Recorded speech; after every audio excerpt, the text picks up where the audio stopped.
নমস্কার। প্রথমে আপনাদের অনুরোধ করব আপনারা আমার এই চ্যানেলটি সাবস্ক্রাইব করবেন।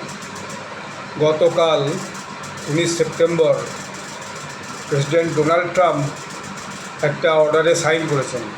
সেই অর্ডারটা হচ্ছে এখন থেকে H1B ভিসা করে যারা আমেরিকা যাবে বা সেখানে যারা আছে কাজ করছে তাদের $1 লাখ করে দিতে হবে প্রত্যেককে, যেটা সরকারি ট্রেজারিতে জমা হবে। এর দুটো কারণ মূলত যেটা বোঝা যাচ্ছে, একটা হচ্ছে তা আমেরিকার অর্থনীতিতে একটা মোটা অঙ্কের টাকা আসবে, আর দ্বিতীয়ত হচ্ছে যে নতুন করে আর অনেক ভারতীয় সেখানে এখন আর ঢুকতে পারবে না।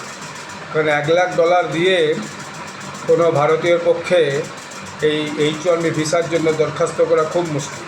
কারণ ভারতীয় মুদ্রায় এই মুহূর্তে সেটা প্রায় 87-88 লাখ টাকা।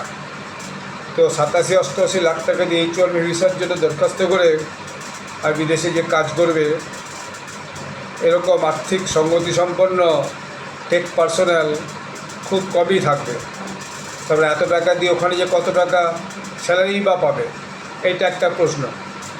তো এখন দেখা যাচ্ছে ভারতের যে টেক কোম্পানিগুলো, যেমন ইনফোসিস,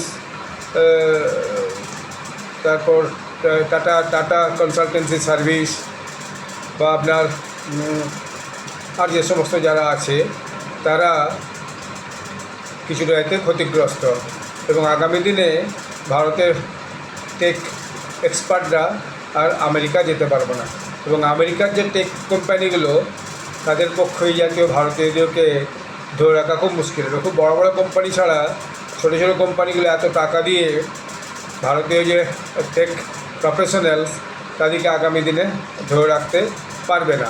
খুব বড় কোম্পানি গুগল, মাইক্রোসফট, এরা হয়তো পারবে, কিন্তু বাকিরা পারবে না। তো আগামী দিনে নতুন টেক প্রফেশনালস হায়ার করে নিয়ে যা এইসব কোম্পানির কাছেও খুব ভারী হয়ে পড়বে।